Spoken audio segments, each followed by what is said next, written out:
muri Zimbabwe muri rudadiso kusangana kwatiri kuita nasira rimwe zuva yakwana kanguva iya yekupera kwegore patinokupai top 20 yavana sekuru vana mbuya vana madzibaba vanenge vakabata basa nemazvo.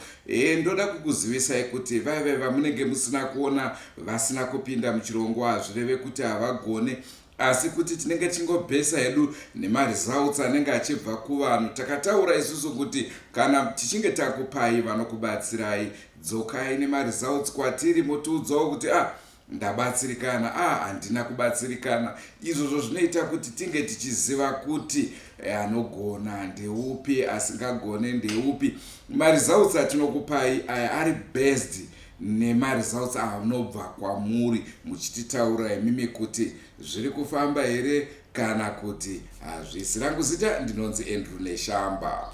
Siyalibingelela abalaleli emakhaya, sesifikile-ke isikhathi sokuphela komnyaka lapho-ke esililethela khona i-top 20 eyabalaphayo inyanga amaprofita abachiyachiyeneyo ababebambe kahle umsebenzi wabo kusukela umnyaka uqala kufika lapha esesikhona namhlanje. Ngakho-ke esibe singabalethanga akutsho ukuthi abayenelisi umsebenzi wabo, akutsho ukuthi ababambi kahle umsebenzi, kodwa-ke ekugcineni kwakho konke bakhona ababamba ngobungcithi, bakhona ababambayo njalo sithole ama-results abambekayo. Ngakho-ke sabe silitshela ukuthi abayenelisileyo ukuphumelela ukuthatha umklomelo wangikhona yibaphi. Elani igama nginguThadiwa Nashekhuthama. Naizvozvo kana makaenda kunobatsirwa imimi mukasatipa ma-results, mumwe woenda otipa ma-results, iwo zvako hazvina kufamba, zveuyo zvafamba, imimi makanyarara, hatizozive kuti ndezvipi. Naizvozvo mumwe munhu anogona kuzoti sekuru ava vana undiitira inini, asi wakazotiudzawo here ma-results acho kuti hazvina kukuitira. Naizvozvo ndicho chirongwa chatakukupai top 20. Yikho-ke nxa kuyukuthi wena uyakuhambile wayekela ukuthola usizo, wasuyekela ukuphenduka kithi ukuzositshela, sisuka singabikwazi ukuthi uhambe njani, kukuhambele njani. Ngakho-ke sebesebenza lalabo ababehambile, sebesibanikeza inamba, bathole ukukhuluma, bathole ukuncediswa, basizakala, ibe sebesebenza labo. Ngakho-ke yiso uhlelo esiliphathelele namhlanje olo top 20. Sengikwazise muri Zimbabwe tinokurudzira kusubscribe ku Drewmas Media. Drewmas Media taking you to another level.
Regai titange nevari panumber 20. Panumber 20 pane musharukwa sekuru Gwarimbo, munovaziva vakura ndevechikuru ava vanonyanya kuzikanwa nekugona kusvitsa midzimu. Ndo area yatingati specialization, area of specialization yavo, kunyange zvazvo vachirapawo zvirwere zvakasiyana siyana. Ndivo vagere panumber 20. Number 20 silosekuru Gwarimbo oyena obamba kakhulu ekufikiseni amadlozi. Akulabana ababela amadlozi abo befuna ukuthi ehlanjululwe lungisiswe usekuru Gwarimbo, yikho ayenelisa ukukwenza kakhulu, kodwa-ke ayisikho kodwa kuphela uyelapha njalo. Mune mumwe musha weHarare munogara vamwe sekuru vanonzi vaGwarimbo. Sekuru ava vave vechikuru zvekuti havaone chipo chavainacho chichikwanisa kuvapa raramo semamwe mabasa. Ukasvika pamba pavo panogona kunge pasina varapwa, asi chinonakidza kuona musharukwa uyu kusasiyana kwake nemishonga yechivanhu. Wazonyanyogara navo ndipo paunozoziva kuti anosvikirwa. Vabatsira vanhu vakawanda kunyanya vanoda kusvitswa midzimu, vane zvirwere zvegomarara uye zveminyama yakasiyana-siyana inokonzerwa nevanobata-bata mumhuri, vanoshungurudzwa nezvikwambu, vanonyanya kuvengerwa nevanhu kuti havadi kuita go back to sender. Regai tigare navo pasi tinzwe kuti vanobatsira vanhu sei. Inoitwa Sekuru Makombe. Ndakatanga kurapa mugore ra1980.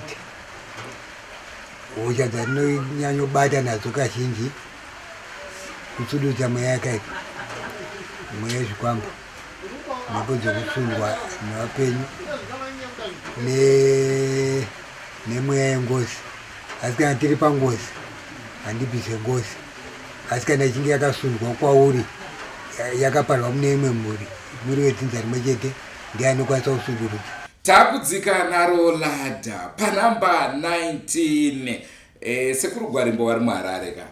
Panamba 19 tiri kuchiredzi kuna gogo Shumba Yaonda. Munovaziva kagogo ava vachinyanya kugonesesa zvekuburitsa vanhu vanenge vatorwa nenjuzu, vanenge vapinda mumvura vaya vatorwa nenjuzu. Vane language yekumadziva, vanogona kunyengetedzana nevekumadziva kuti aiwaka mwere yedu tiri kumbirawo idzoke kuno kunze. Munovaziva vakaburitsa Rowai anga ine 40 years. Munovaziva vakaburitsa varume vaviri vaya, mumwe anga ine 46 years, mumwe aine 11 years. Zvinoshamisa izvi, asi ndo strength yatakaona. Hongu vanoti ivo vanogona icho nechochocho, asi isusu ndo patakaona pane strength yavo ipapo. Panamba 19 silo gogo Mbuya Shumba Yaonda. Ugogo uyenelisa kakhulu ukuncedisa labana ababethethwe zinjuzu kumbe ababele mimoya yamanjuzu. Uyenelisa ukuthi ekhulumisane labasemanzini. Ulamandla ekuthini encedise kulabana ababethethwe ukuthi bephume. Sile story asenzayo esasiphumisayo ekhipha abanye ababesemanzini okweminyaka eyi49. Ulabantu abaningi aseke wabakhipha emanzini 46 okweminyaka eyi46 ebakhipha emanzini. Angakho ke yikho lapho esibona eqinele khona. Okunye yebo sengabe esenza, kodwa ke thina njenge Drewmas Media simbona kakhulu eqine kukho nokho kwemanzini. Kutangisa chirongwa chedu chezuva ranhasi, ndozvisa munogara muchibvunza mibvunzo yekuti koma picture acho tikuda kumaona. Nhasi takwanisa kuti titoreiwo kwakachena, ndosaka takukunzirai mifananidzo yavo avo vakaburitswa. Mumwe aine 46 years ari mumvura. Mukatarisa pamufananidzo ari kuruboshwe kwangu ndiye akaita 46 years ari mumvura, ari kurudyi akaita 11 years. Vese vange vari mumvura. Vazhinji vaibvunza mibvunzo yekuti vanoenda kutoireti here vanhu ava, vamwe vachibvunza kuti vanofamba here vanhu ava, vamwe vachibvunza zvakasiyana-siyana. Asi tisati tatanga chirongwa, tisati tataurana nagogo, chandoda kukuudzai ndechekuti zvichitaurwa nanambuya, magariro avakaita iwayaya richibuda usiku hwese ranyuraka richibuda zvakare, vakangogara zvavakaita izvozvo. Havaende kutoilet asi vanodya. Zvishamiso izvi muri eZimbabwe. Kana usina unogona kuita shavi renjuzu rinongova pauri hadzi kutore asi rinongokuvhiringidza. Vamwe zvakare vanoda kuziva kuti utorwe nenjuzu inongotora chero munhu here kana kuti pane vanhu inoshandisa criteria ipi kuti uyu ndiye atoda kubata. Right, iye zvinezvi takusvika panhamba 18. Namba 18. Ndafunga tabva panhamba 18 ndizvozvo. Hongu panhamba 18 ndozoti vazhinji vachashamisika zvikuru. Panamba 18 pana Gogo Magumbo. Gogo Magumbo munovaziva ka, ndio vaya venyoka yekudomboshawa, ndio vaya zvakare vekumisa moto kumuchinjike, ndio vekumisa moto kumhondoro, ndio vekuzopedzisira zvakare vaita hoho kumhondoro kwakare yaimwe mumwe moto uyo vakamisa moto. Iyo yandataura iyo yakamiswa yese kupera kuti gwa, hapana akazombochema kuti ane dambudziko remoto. Naizvozvo ndivo vagere panhamba 18. Kugara kwavo panhamba 18 hazviri kuti havakwanise basa, asi gogo vanoti anonzi on and off. Vakamboti ndakubatsira vanhu, vombobatsira, vobva vazoti handichabatsiri, vobva vatiziva vakadaro. Vanhu vakufona, tibatsirei, gogozi vakadaro. Vanhu vasisafone, vobva vati ndakubatsira. Saka zvinonetsa kakunzwisisa zvechivanhu izvi. Kunumber 18 silogogo uMagumbo. Abaningi benu selingave limangala ukuthi kathi kwenzakale njani ukuthi ugogo ebe kunumber 18. Kodwa ke ugogo ulama on and off. Kwesinye isikhathi uyabencedisa kuhamba kakahle, kwesinye isikhathi uyavuka esejikisile esesithi yena ayi akasayinelisi ukuncedisa. Ugogo nguye lwana owamisa umlilo eDomboshava, nguye njalo futhi owamisa umlilo eMondoro. Uyasebenza, uyancedisa sibili okuzwayo, uyenelisa ukuqeda imililo ndenxa iphela imililo yangikhona iphele sibili okwamaqini ingavele iqale njalo. Kodwa ke ngama on and off. Imwe nawo yavanyanya kuzikanwa nayo kagogo iwawa ndiye kudzosa varume kana vakadzi. Misha inenge yakuparadzwa kunyanya nemamhepo, kunyanya nemishonga, vanoita kuti vanhu vadzokedzane vagare pamwe chete. Ndio vari panhamba 18. Uyenelisa njalo ugogo ukuphendukisa amadoda abafazi abaye sebebalekile, labana balemizi yabo, abalemjolo yabo, eyabingani iyasheka. Uyenelisa ukuthi evuselele uthando, bambanise njalo indlu eyabe isidilika. Ikwe nainzo munombomirireko kuti imba itange yapwanyika mozoda kudzosa. Tiripo kudaiso munomuchitibata janke. Zvinhu zvacho azvakaoma. Abantu abalungisisa izindlu zabo lingaze lilinde ukuthi imizi idilike. Nxa besakhona obaba babambeni kahle ngoba ngenzisa izvinhu nguva ichiripo. Kunzima. Kumatare tinototi musiki ndo vakatisika. Tumai kupenya.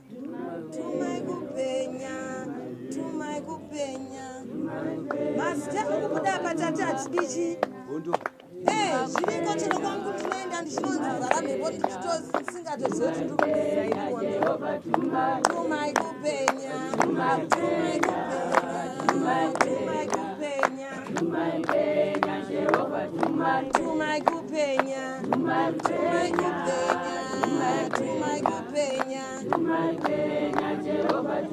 Mazita andaratidzwa pa vanhu vachidzingaidzwa anorema. Kwendere mudhuze musambo tizire zvenyukuri anorema. Saka zvokuti ichi tiri kutaura murunyararo nemukuzvininipisa nemukuzvidzora kuti chero ukanzi zita rako toda kunzwisa zvauri kuita. Hakuna munhu anonzi ane imba yake kana wakura unorora wororwa. Wamumba mako kune zviri kukunetsa kwawarorwa kana kuti kwawarora kunyeba here. Unoenda kumasowe unotadza nei kuenda kunoti nhai vedwe mhepo iri kusumuka mumba mangu ndoitawo sei. Ungabva wati ande musha wese azviteka ndoenda kazvangu ndenga nemhuri yangu seni mangu mumba ndinototi baba gaitimbofambira matare kwedu ndekwematare. Kunumber 17 silogogo Shumba from Mutoko. Ugogo uyenelisa kakhulu ukuncedisa labana omama ababengela nzalo. Uyancedisa vanochika even izifuyo ezabe zingayenelisi ukuba labantwana uyancedisa njalo. Tiri kwa Mutoko kuhanzvadzi kwangu Gogo Shumba vanonyanya kuspecializa nekuchika zvembereko izvi, vanomiramira kuti zvinge zvichinaka. Ndivo vari panhamba 17. Oitwa muzvare kamonere family yakamona maringe ndina tete vangu vakasiya vandiudzawo mushonga wachiti uyu mushonga unobatsiridza munhu asingazvari chero kana ne20 years. Pane vandakabatsira vakati wande vanogara mavhireji akasiyana siyana chero kana kuHarare chaiko unoshedza kunyanyanya kuHopriri kuBurwaya ndoenda ndinobatsiridza vanhu vasingabari maringe nevanorwara nemazino vane hepsin zvakangowanda zvinoshuvira kuda kuti munhu abatsirwe. Ndo mashandiro anendichiita hakusi kuti ndinobudirwa asi kuti ndakasiya ndaudziona tetwangu ndikanyora midzi pasi. Todzika naro ladha. Tapa namba chii? Tapa namba 16. Panamba 16 tina Sekuru Stole. Tabva kwaMutokoka tapinda muChipinge kune dhodha rekanyi Sekuru Stole. Sekuru Stole vanogona zvakawanda wanda kunyanya izvo zvekuti vanhu vange vachiita mari asi ivo vanoti varombese. Handizonzwisa hangu ipapo vanoti varombese asi vanoitisa mari kuti how I don't know. Uye zvanorapawo zvirwere zvakasiyana siyana. Sesechipinge kuSekuru Stole. uSekuru Stole uyancedisa ukubana imali ibambeke. Kodwa yena uyathi ukuthi akasebenzisi imithi emibi, uncedisa ngendlela ehlambululekileyo. Singazi ukuthi liqiniso kumbe ngamanga lelo, kodwa uyancedisa ukubana imali ibambeke. Nxa lifuna imali lifuna ukuba amabillionaires khonapho lehamba lebona uSekuru Stole. Ukatara zvemabillionaire ndromanyaoka ikoko. Vanogadzirisawo zvakare zvinhu zvakaita sezvikwambo izvi mhuri dzinenge dzichinoiswa nezvikwambo. Aiwa dhodha rinomira ririko kanyi. Uyancedisa njalo kulabana ababehlushwa ngondofa. Hayi uyazama sibili ukuthi encedise ngenelise ukuphela.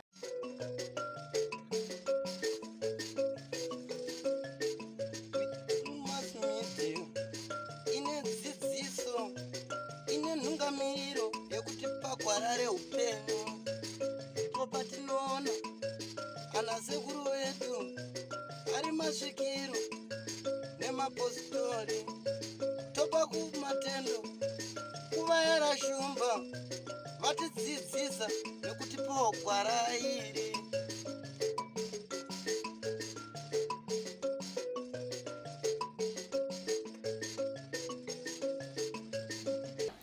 Tabva kuChipinge iye zvinezvi tadzoka muguta reHarare panhamba 15 tina mbuya Mokore. Mbuya Mokore vane nguva vari mugemu iyo yekubatsira iyi vachibatsira vari pachivanhu. Vanogara mumusha weMbare umuzi mukuru weMbare. Asisi kunamba 15 silo gogo Mokore. Uyancedisa esintwini. Utholakala khona phe Harare esigodlweni eMbare. Matare bo. Vanokuruwira matare zvounozunzwisa kuti okay ndomamira zvakaita izvi. Uyakuchasisela sibili lingahamba kuye uyalenzela amadali enu kahle ukuthi uyakutshela lezi zinto ongazaziyo athi ungacabangeli ukuthi zingabe zenzakala empilweni yakho. Siqhubekela phambili sichovela phambili sesiku number 14 kugogo Nyarenda. Ugogo Nyarenda uyancedisa njalo kulabana omama abanyela nzalo sesigodlweni seNothoni avanochika zvekare. Tingati ndo specialization yavo avana zvimwe zvavanoita kunze kokuchika. Basa ravo nderekuchika. Vachiwanika mumusha weNothoni ndo vagere panhamba 14. Nenge vachida kubvisa mimba ndinotsigisa azvare mwana wacho nekuti mushonga wekuuraya handinoziva. Ndinoziva kubetsera vanhu vanotambura nembereko. Ndine makore akawanda. Ndinotove nevana vamwe vakatoroorwa vamwe vakaroora vandinouchika more than 90 vana nedzimimba dzisati dzarwara. Panhamba 13 ndofunga sekuru vari panhamba 13 munovaziva zvikuru vachinyanya kutora number 1. Vakatora number 1 kanenge kairi kese. Sekuru Hungwe nezvavadona ladha vari panhamba 13. Sekuru Hungwe vanobatsira zvakasiyana siyana, vanosvitsa midzimu, vanoita zvakasiyana siyana. Asiwo vakambenge vanoita kunge zvezve zvagogo magumbo ma on and off. Saka izvozvo zvinoita kuti vatadze kumaintaina position yavo asi pari zvino ndozvaita kuti vange vari panhamba 13. Kunumber 13 Sulo Sekuru Hungwe. Usekuru Hungwe uyancedisa endaweni ezitshiyatshiyeneyo, uyafikisa amadlozi, uyalapha, uyenza okutshiyatshiyeneyo. Kodwa ke usekuru kweminyaka edlulileyo ebejayele ukuba ngunumber 1 khonapho, kodwa ke njengogogo Magumbo laye ulama on and off, so sisuka singakwazi ukuthi umi ngaphi, uyafuna ukulapha kumbe akafuni ukulapha, so yikho ke ewele kunumber 13 ngani uyehlile lada khonapho.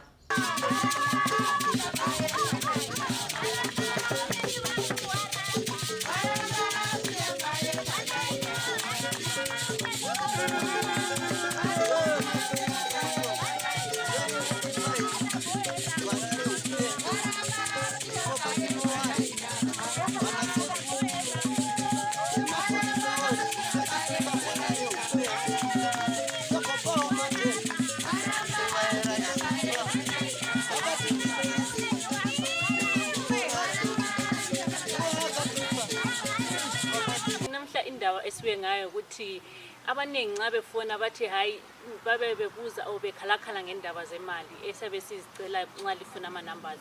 So i-issue yemali ukuthi nxa lifuna ama-numbers abo sekuru or abokhulu abancedisayo sifuna ukuthi sisebenzise imali yona leyana ukuthi sihambe siyebona osekuru bangikhona sikhuluma labo, sikwanise lathi ukuthi sibe le-Wi-Fi ukuthi si-uploade ama-videos enu, si-uploade osekuru bona labelabele babona ku-YouTube. So i-issue ekhona lokuthi siyenelise lathi ukuthi siphile lama-offices ethu ebhadalwa into enjala ama-rents and everything. Whereas ayisikho ukuthi sisebenza sodwa sibanengi, so sebefanele sibhadale izisebenzi sebesilazo sebesihamba lazo, labantu ababe behind the camera lingazakele babone labo babefuna ukubhadala. That's why sebesithini ukuthi silinike inamba lethanini imali. So I hope you enjoy. Just stay safe. Vadiwa vatariri munogara muchitaura nesu muchitibvunza hanzi munobhadharisa mari iko munombobhadharisire. Aiwa tangoti tingokutika nepadimbu mungoziva the reasons why tichiti nhamba dzana sekuru, nhamba dzana ambuya, nhamba dzemadzibaba nana madzimai sei tichidzibhadharisa. Isu seve Drewmas Media tinosangana nematambudziko akawanda kuti tinge tichibuditsa mavideos ana sekuru amunoona aya. Vamwe vanoti tinofarira chirongwa saka tinongoti paya panongoti munhu ada nhamba ndo panongobhoka ka support system kenyu. Yes, tinokufarirai vadiwa vatariri veDrewmas Media nekuti munorama muchititsigira kavi kedu katinocheja kadiki diki zvako, asi ndoko kanotibatsira kuti paya patinoenda kunzvimbo dziri kure tinowanoka kamari kefuel, paya patinoti katoda kuuploada kuno kuDrewmas Media tinoshanda takawanda. Ndoziva kuti munowanzoziva mukoma Andrew na musisi opaka ndo vanogara vachibudawo kumberi kweTV, asi kune vamwewo vakaita seni tenge tiri behind the scenes, kozoitawo vanoedita, kozoitawo vamwe vanonyora mabhuku takawanda. Saka tinenge tichingoti ka support system kenyikako ndokanotibatsira. Tinongoramba tichingokutenda nekutsigira kwamunoita Drewmas Media. Panhamba 12 akomana vana shumba vacho vari kuwanda. Pana sekuru shumba vanogara mumusha weStone Ridge. Sekuru ava ndivo vaya zvakare vanomiramira mukukudza nhengo dzevanhurume, vanosvitsa mudzimu, vanobatsira zvakasiyana siyana. Takatarisana pakubatsira pachivanhu. Kunumber 12 Silo Sekuru Shumba utholakala khonapha eHarare eStone Ridge. Usekuru uncedisa into ezitshiyatshiyeneyo kulabona obaba ababefuna ukukhuliselwa izitho zabo, uyancedisa njalo. Ubamba ezitshiyatshiyeneyo ezendlini, omama ababengasatshisi imzimba uyanikeza njalo isihlahla ezenza ukuthi uthando luqine, amaqolo eqine njalo, uyalibambanisa izindlu zenu zime kakahle. Toti makorokoto makuru kuna sekuru shumba vazvita vari panhamba 12. Akabiwa ndinodzosa, asi madzorero angu ndiri kuti kazhinji ndinotosvika panzvimbo yakabiwa. Kandasvika panzvimbo yakabiwa ndinosikoziva zvandinosikoita nokuti ndinosiko kuti zvakatorwa papo ndoziva kuti apa ndipo zvakatorwa. Ndoita zvandoita ipapo. Handigoni kuti ndikuti nokuti wakabirwa ndakuita zvakati ndiri kuno. Ipapo handikwanisi. Munodzosa zvakabiwa for how long? Ndingangoti panopera kana 7 days yako unonga wakuntaura kuti zvinhu zvako zvaita. Unonga wakuti nekuti chinoita kuti munhu adzoke handiti kana nekuti maitiro andoita nini. Chinhu chinotanga ipapa kutanga kuvaviwa munhu miri wake. Zvabva kuvaviwa munhu miri wake ndine maitiro angu andoita kuti unozozwa munhu aitaura ndarohambama, asi chinhu chinotanga kuvavirwa miri wake.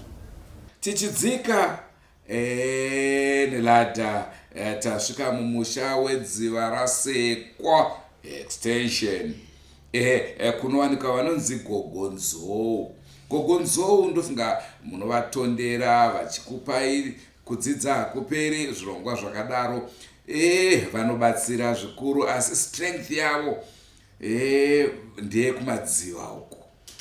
Kune vane manjuzu kugeza minyama vanomira ndo area of specialization yavo, kunyange zvazvo zvimwe zvesewo vachiita zvinoitwa pachivanhu. Panamba 11 tina gogonzou vanobata zvikuru uvamba kakhulu ese kulaba abayenza kwemanzini ule language la futhi enelisa ukuthi ekhulumela emanzini uyafikisa njalo amadlozi kunengi nje akwenzayo okuchiyachiyeneyo, kodwa ke ubamba kakhulu ekhonapha entweni zamanzi. Taisa zvanza muri Zimbabwe mitupo yese tinokukwazisai. Kusangana kwatiri kuita nhasi rimwe zuva takanzwa vanhu vakawanda vachitaura kuti nhai veDrewmas media makaisa kupi chirongwa chedu kudzidza hakuperi, naizvozvo tatitiuye nacho. Nekuti kazhinji kacho patinotaurana na sekuru paya munenge mutaura kuti madibvunza zvakati zvinobva zvaita kuti chinangwa chechirongwa chedu chipedzesere chisisiri icho chatinenge tichida. Naizvozvo taona zvakakodzera kuti sezvo vanhu muri kuda kudzidza zvakawanda, chingenzai tingoudza kudzidza kwakanangana nekudzidza. Rangu zita ndinonzi Andrew Neshamba, ndichifamba neharanga yangu. Makadiko chera? Makadiko shumba. Aiwa ndikuno. Mule Zimbabwe ngiyalibingelela namhlanje ngiyethemba lapho ndithole khona nditholelila kahle impilo zihamba kahle. Ngazi ngahambi kahle lapho neDrewmas media sakwanisa phela ukuthi sikhulumelani lapho esikwanisa ukuthi silincedise khona siyalincedisa. Namhlanje sibuyele lo daba sake salibamba kudala ukuthi ukufunda akupheli. Ngiyakwazi ukuthi izikhathi eziningi nxa sikhuluma labokhulu labogogo labomadzimayi labomadzibaba abantu babelembuzo eminingi kakhulu ukuthi kwezinye izikhathi sayehlule ukuthi siyibuze. So namhlanje sithi hayi sike sithathe phela topic eyi-1 abantu abajani ukuthi benjani beyibuza abantu besifonela ukuthi uyakwanisa bafuna ukuncediswa ngayo. So namhlanje sifuna ukukhuluma ngondofu, abanye bathi ngontikoloji. So into esifuna ukwazi ukuthi kuyini undofa, kuyini untikoloji, wayenzelwani, uyenzwa njani.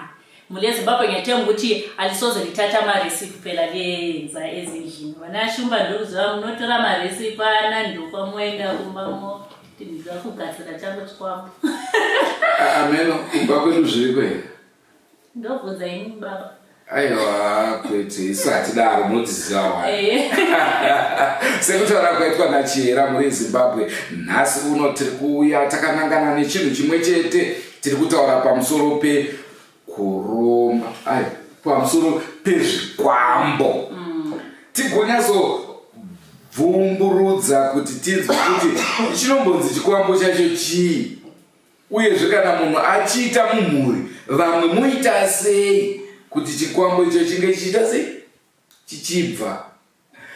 Senguva dzese, don't forget to subscribe to Drewmas media. Drewmas media taking you to another level. Nasi tina gogosa manyanga nzou vazungu vedande tati timbovapa mukana.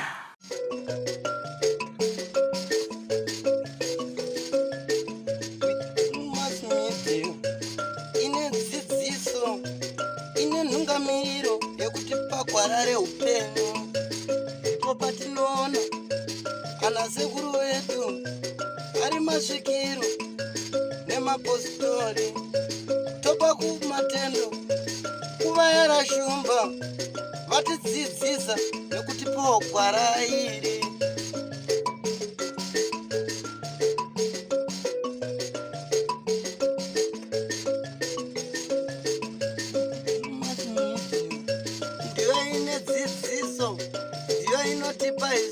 Wangogarara iwe wangogarara ngoma ichirira wangogarara iwe wangogarara. Tiri kuendera mberi tapinda manje mutop 10. Mutop 10 tabva tadzika Honde Valley kuna Gogo Chisuko. Gogo Chisuko makavaona ndo vaive kurapa mukadzi achiita kunge ane mimba akazvimba dumbu. Vakakwanisa kumubatsira zvirwere zvakaita sekuzvimba dumbu izvozvo, kuuchika, zvirwere zvakasiyana siyana. Aiwa gogo iva vanomira uyezve vanhu vakaendako sofa hatisati tanzwa ari kukomplaina kuti zvake hazvina kumuitira. Dambudziko nderekuti vazhinji havadi kuenda kunobatsirwa kure kachana, kwete vanoda imo muHarare imomo. Siqhubekela phambili sesikunumber 10 sesingeleke ku-top 10 yethu. Kodwa ke sabe siqalela khonapha ku-bottom 10 siqhubekela phambili sisiya phezulu. Kunumber 10 siloGogo Chisuko. Ugogo uyancedisa kakhulu omama, uyancedisa omama abangayenelisi ukuthi bebamba abantwana, uyancedisa njalo kulomama ke amsizayo olesisu esasiphomba ukuvuvuka wamelapha waphela. Kodwa ke uhlupho ukuthi abanengi benu alithandi ke ukuthi libe lisiyalatshwa khatshana, labe lifuna khonapha nje eduze. Toda kukuzisa zvakare kuti manhamba atinokupa hatisi pamweyaka, tiri kukupai tiri panyama, uyezve tichibhesaka nemaresults anenge achiitika. Vazhinji vanoti kosei kuve Drewmas Media musingaise manhamba pachivhitivhiti. Zvikonzero zviri: 1, isusu kupa manhamba tinobhadharisa. Chechipiri, vazhinji vanozochema nekuti Drewmas Media ndimi makaita sekuru ava. Vana sekuru ava vane nguva, vane expire. Pare pekuti nhamba inongogara iripo muchingoti vanonzi vanogona, nguva yamakuabata vanenge vasisiri mufomu, moenda monoroerwa mari, munhu haachataurika kuti zvisisimo, anenge achingoti huyai vazukuru, moroerwa bhegi munenge muchingochema neDrewmas Media. Saka naizvozvo kwete. Uyezve kana tikakupa nhamba ukatorawo nguva hombe usati waenda kumunhu iyeye, utanga watibata makandipa nhamba ndakuda kuenda bho here, tokuudza kuti bho kana kuti mbomira. Masvitara anosvibaya nezvikonzero zvakasiyana siyana, naizvozvo vanopedzesera vasisabatsiri. Liqiniso balaleli emakhaya, thina ngokunika amanhamba asiniki semoyeni, asiprofiti, asobo mazibaba songanga soni, sisebenza sisenyameni. Ngakho ke ama-numbers lawo esiwanikayo kwesinye isikhathi umuntu sengabe eye kunumber 5, kodwa ke amandla angikhona ngani ayaphela, okwenza ukuthi amandla ephele into ezitshiyatshiyeneyo, uyangcola ngento ezitshiyatshiyeneyo, abaphansi bayakwanisa ukumhlamukela kungezizathu ezitshiyatshiyeneyo. Ngakho ke nxa singakunika inamba, qala usithinte usibuze ukuthi lani uzibani ekunamba enje, ngingayenelisa yini ukuthi ngiyencediswa. Nxa kuyikuthi sesibona ukuthi hayi amandla akhe ngani asewile, akasakwanisa ukuthi ekusize, siyabe senelisa ukuthi sibe sikutshela ukuthi hayi kathesi kuright, kathesi sesingakunika omunye kumbe yenze njani. Ngeyokuthi abantu lathi silapheke ngoba siyazi ukuthi kudala kwethu besingela zibhedlela, kudala kwethu besingela sikhiwa, kodwa imithi yoneyo yiyo esebenzayo. Njalo nje yiyo imithi, semithi ethathwa ngamakhiwa besiyalungisisa amalawelo athi ngamaphilisi. So yikho siyala sihamba labo ukuthi thina singakhohlwa ukuthi hayi silabo dokotela bethu abakhulu. Chandingangoda hangu kutaura ndisho kuti tiri kuHonde Valley. Honde Valley. Ndo pandingade ngokuzisa tiri kuHonde Valley. Senguva dzese muri yeZimbabwe tinokurudzirai kusubscribe kuDrewmas Media. Drewmas Media taking you to another level. Tina gogova tinawo zuva ranhasi, ishasha, inyanzvi, magogodera munyaya dzemishonga, kurapa nemishonga. Unochitaura chindevere chandataura ini? Ndinani ndinonza shona. Ongo gogo toda kuti musangane nemhuri yeZimbabwe, mobva mavataurira zvakare kuti zita renyu ndiani, asi kagogo vasati vatanga kutaura semazuva ese, isusu regedzai tibve pano tivasiyeka vataure vachinyasorohwa nemhepo vakasununguka. Makadiko mhuri yeZimbabwe, sukunoti wapenyu yedu, ndinozi Gogo Chisuko, epachitupa dhorini chandidya. saka tiri padambudziko remidzi. Midzi ningoiziva. Dambudziko rongoya naro awigona kunditsanangurira ndingogona uripesa, asi handisvikiwiba yangu midzi chete. Takudzika naro ladha panhamba 9 tapinda mumusha wechitungwiza. Chitungwiza musha mukuru yuyu Jimmy Chimombe. May his soul rest, continue resting in peace. Mumusha wechitungwiza katina gogohungwe. Gogohungwe vakawanda wana gogohungwe. Ava ndiri kutaura vatema. Pana gogohungwe vatsvuku. Saka apa pari zvino tiri kutaura gogohungwe vatema.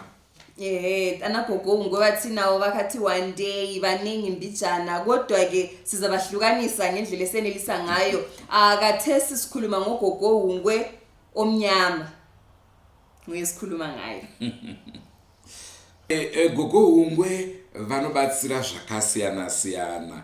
Ndofunga munovaziva ndowekutaura nechirudzi vaya. Vanobatsira zvakasiyana-siyana kunyanya nhau yekudzinga mhepo dzakashata.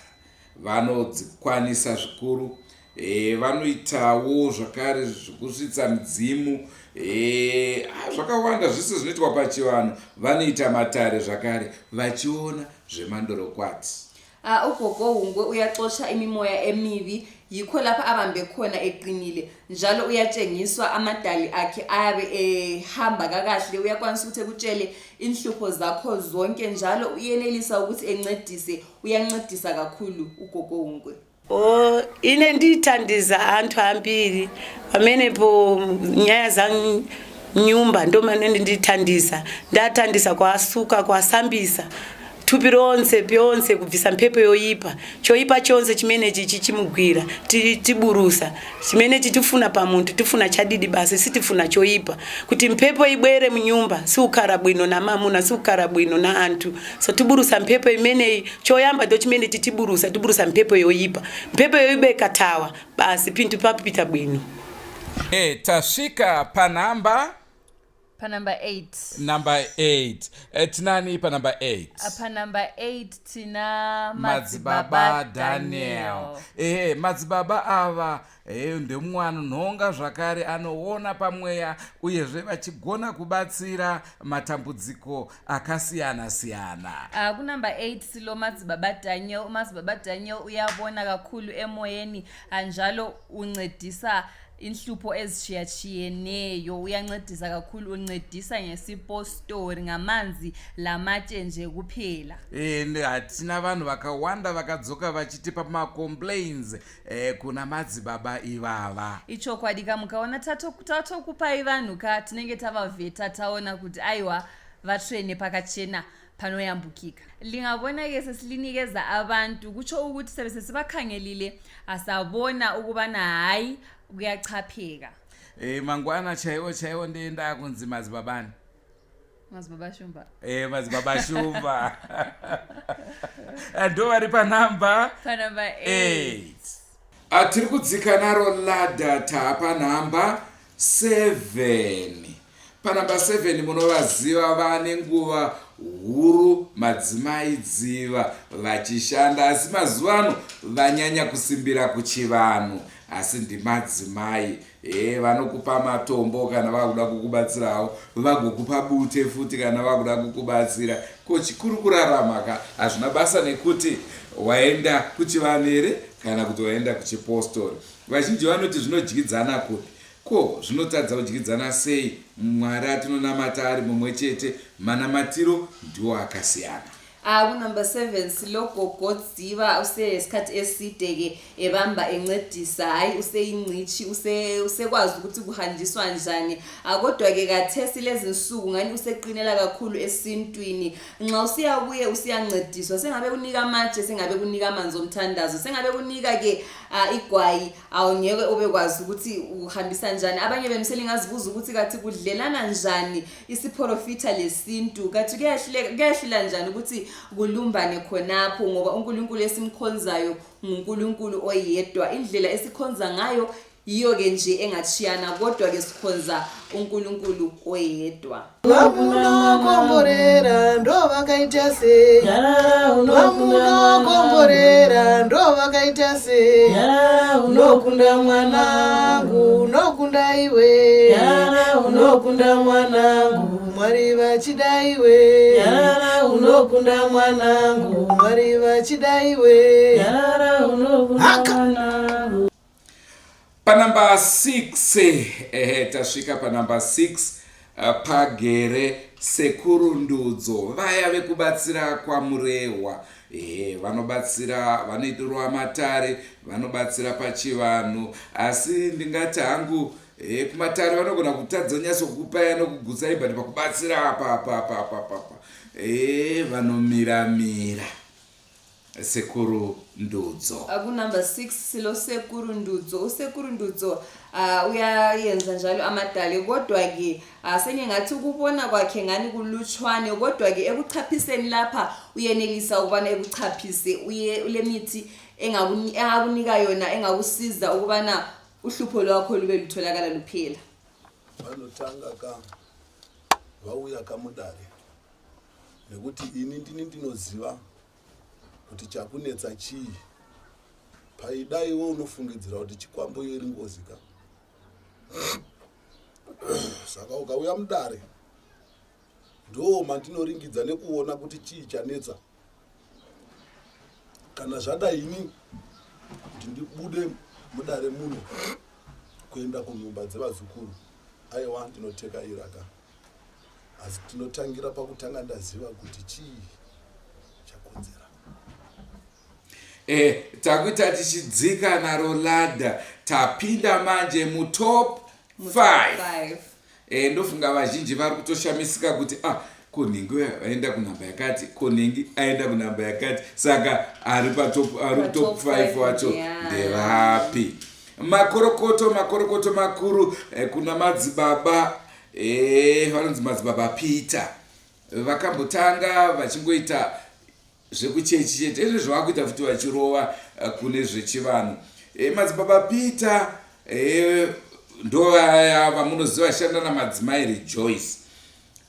Madzibaba Peter vanoona pamweya vanokudzai matambudziko solution voisa kuchivanhu uyezve nekuchikristu.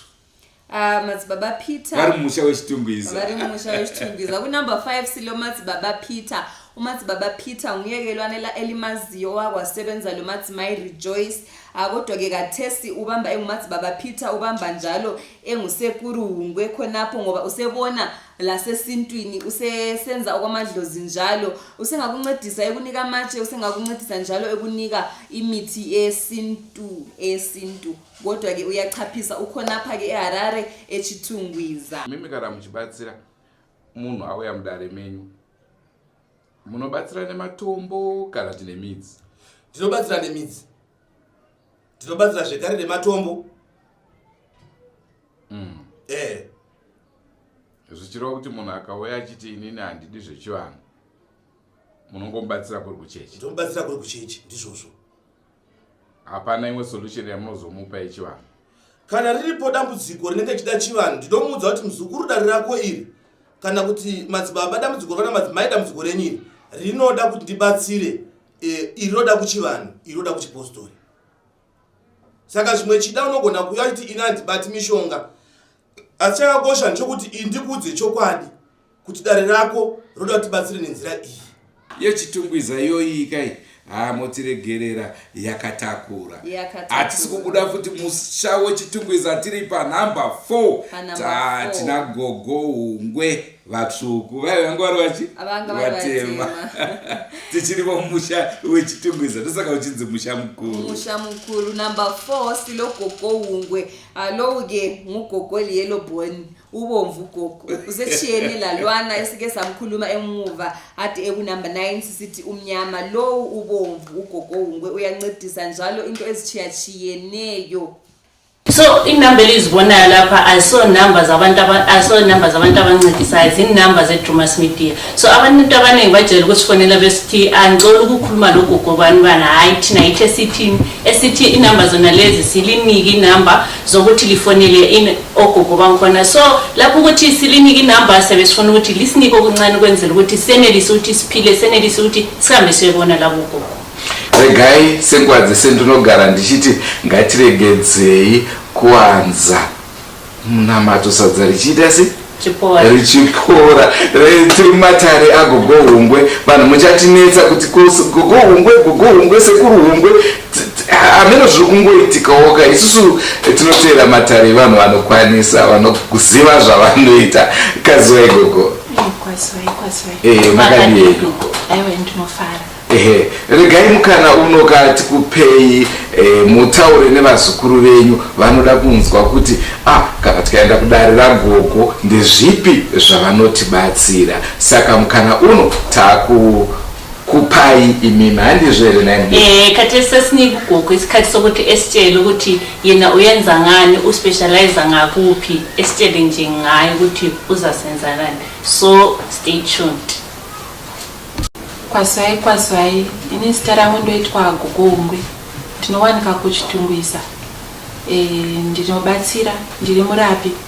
Vane zvirwere zvakasiyana-siyana, vanorwara, vane mhepo, vanorondwa nemhepo dzakaipa. Ndinokwanisa kubatsira zvakare mukati matare. Kune vanhu vane matambudziko akasiyana-siyana. Hungave urwere. Kune vamwe vanoda kubuda mudzimu, vanoda kubuditswa mudzimu yakatsipikwa. Kuno kudare tinokwanisa kuzviita zvakare. Top 3. Top 3 panumber 3 atina madzibaba Aroni vanoshanda pamwe chete namadzibaba Dhaikoro. Vanoshanda vari vatatu, rimwe zita ndoratasiya. Madzibaba Michael. Vanoshanda vari pamwe chete. Munovaziva vakabatsira kudomboshawa pamusha uya waita shiri dzeBlack vakamisa iyo zvemoto isinganzwisike izvi vanomisa zvakare. Veminyama maback to sender ngati ivava vanonyanya kuziva maback to sender. Chiro ngatidzokere kumwene wacho. Panumber 3 asilo madzibaba Aroni esevenza ndawoni lo madzibaba Dhaikoro esevenza ndawoni lo madzibaba Michael. Laba bayancedisa kakhulu. Yibo labana abancedisa indlu yayile nyoni ezasingaqedanga ukuthi inyoni zangikhona ezimnyama zivela ngapi. Abayaqeda njalo ukucicha imlilo engaqedakali ukuthi imlilo bani eqale njani. Abancedisa njalo yibo abambe kakhulu kuma back to sender. Kulabana abafuna ukuthi okubi kubuyele kuba kuzitha zabo. Yibo ke bona laba abantu bokuthi ukaona wanitswa nevaroyi ndove kuona ya back to sender. Yibo ke abazingcichi ku back to sender ke bona labo. Unganyime mpururu. Mushauna harangero. Tokumbira kakune mina mdzimire mabereka ana amtina. Mpururu kana mkanyayo. Mandibai. Tokumbira kwarare upenyu. Idzidziso kune vanoterera kutoshora unozvivharira nzira idzi, nzira dzimwe chete. Anoda kuchitendero achida kuchiwana tese tiri vamwe chete. Tiri kukwidzana roladha. Ava vanowanika mumusha wedziva rasekwa zvakare. Iye zvinezvi takukwidzana roladha. Panumber 2 tasvika mumusha weMount Darwin. Rushinga. Makorokoto makuru kumwanasikana weForm 2 Immaculate. Azviita ari panumber 2. Maresults emwana uyu anoshamisa. vazhinji vaiti ndingaendereka mwana aka here, but vese vakabva ikoko takaona vachinyemwerera ko zviri kumbofamba sei. Makorokoto makuru ari panhamba 2 asengamhlophe ku-Immaculate ehlezi-ke kunumber 2 khonapho engumntwana ole 15 years, umntwana osesikolo. Abanengi benu baqala besola form 2 lo engasincedisa ini yakhona, kodwa-ke ama-results avela ku-Immaculate ayabambeka, ayahlabusa, ayajabulisa, sithi amhlophe ku-Immaculate. Ndofunga chamunofana kuziva nezva-Immaculate ndeyekuti haite matare. Dzimwe nguva ukaenda iwo unoenda iwo mutaura dambudziko rako, iye anotanga arara. Usiku ihwohwo ndopaanoudzwa dare rako kuti rinoda mushonga wakadai wakadai. Kwachena anobva akupa mushonga iwoyo unoenderana newe. Asiwo kana waita raki wangosvika dzimwe nguva anenge ainawo mushonga iwoyo, asi mishonga yake haigare yakacherwa. Anoti ukangochera mushonga chete ukagara kunze unofambirwa nevakashata, wozopedzisira wakupa munhu uchiti uri kumupa mushonga, iyo mushonga wacho usisashande. Naizvozvo anotoda uripo obva azokupa mushonga wacho uri fresh. Angakho-ke abahambayo emtoko Rushinga Immaculate asikhuthaze mutoko Mount Darwin asikhuthaze ukuthi lihambe lilabana abayebejahile, ngoba-ke kuyathatha isikhathi. Akebe kufuna ukuthi ufike ulale khonale kusasa kwakhona sokusile uvuke usuncediswa, ngoba uyenza okuphutshiswa, uyatshengiswa ebuthongweni ukuthi hayi umuntu lo obuye kuwe ulohlupho lwakhe olunje. Inini ndonzi Immaculate, ndinogara kuRushinga, ndine 15 years, ndiri form 2. Ndakatanga kuziva mushonga ndiri grade 5, ambe yangu asati wafa. Paka ndiri grade 5 ndikatanga kuziva mushonga ndine 12 years, ndiri kuRushinga ikoko. Ambe yangu akasvitsa 95 years, ndinawo ndichidzidziswa mushonga, vachiti tikada kupinda musango taipinda tese, vachitsvaga mushonga vachindiudza kuti idzi ndinoshanda zvakati nezvakati. Tabva ipapo ambeya waevha wafa. Pandatanga kuti pawakafa ndo pandikatanga kuti mumwe mushonga ndaiziva, mumwe ndaisingaiziva. Imwe yacho pandaisingaziva paiuya vanhu anenge waini ndine mushonga wangu ukati, ndodata sei, ndoda urapiwa, ndoda urapa. Tomboti uri mushonga wemasari wekuti munhu anenge achitadza kusununguka iva nemasari yake, asi masari aya anotida urapwa. Ndaibva ndati ini handiuzive, mirirai mangwana titese titange taona. Mangwana for sure amboevha handirotesa mushonga iyoyo. Pandairota mushonga uyu waivha nditi kana usiri kuzoenda pakati unotsvaga mushonga iyoyo. Nenda pakati ndotsvaga mushonga iyoyo ndotouwana. Ndikawana ndoyogadzira munhu ndomupa. Pururuka naye mukanyayo. Mandibaya. Tokumbira gwara reupenyu. Idzidziso kune vanoteerera kutoshora unozvivharira.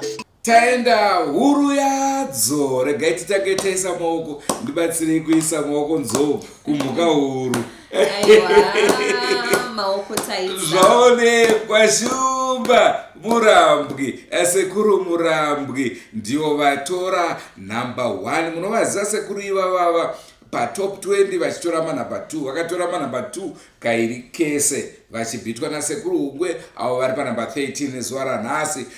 Ivava sekuru vaitora manumber 2. Asi nhasi uno vabva vaenda pamusoro, macomplaints mashoma, vanobatsirika ndo vakawanda. Uyezveka sekuru ivava dambudziko ravo i1 havanyanye kudayira foni, ndio pane dambudziko ravo. Asi ukaita kuvatextira WhatsApp message, aiwa munozokurukura pavanenge vafree. Munhu anogara ari busy. Yeah, kunumber 1 silo Sekuru Murambwi. Usekuru Murambi ulama results abambekayo. Ngakho ke iminyaka edlulileyo ebedlalela ku number 2 khonapho, kodwa ke lonyaka uyenelisile ukubana encintise efikeke ebe ngu number 1 khonapha. Kodwa ke ulohlupho nje olulodwa, usekuru ifoni akayibambi. Kodwa ke ungaba lenhlanhla yokuthi umthinte esabele ucingo lwakho, hayi okwakho ke besokulungile ngoba uyenelisa ukubana eqede inhlupho ezitshiyatshiyeneyo. Uyelapha kulabana abale cancer, imkhuhlane etsiyatshiyeneyo uyenelisa ukuthi eyilaphe. Ngakho ke usekuru akaboniswa, akayenzi njalo amadali.